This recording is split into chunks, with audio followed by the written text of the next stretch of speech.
अगर आप मेरे चैनल पर नए हैं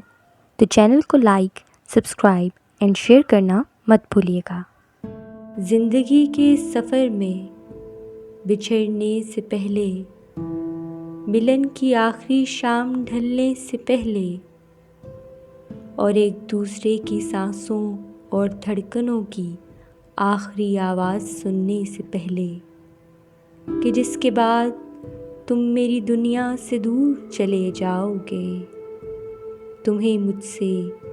एक वादा करना होगा कि जब भी सूरज तलू होगा और सवात की वादियों में रोशनी बारिश के कतरों की तरह गिरेगी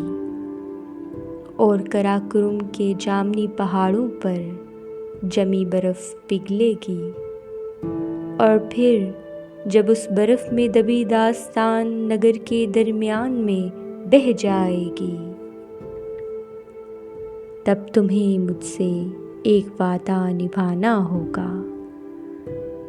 कि उस रात के बाद अपनी ज़िंदगी में आने वाली हर सुबह, ठंडी हवा और हर बारिश के बाद गीली मिट्टी और जामनी पहाड़ों पर दूध की सी जमी बर्फ़ देखकर तुम मुझे याद करना कि ये मेरा तुम पर और तुम्हारा मुझ पर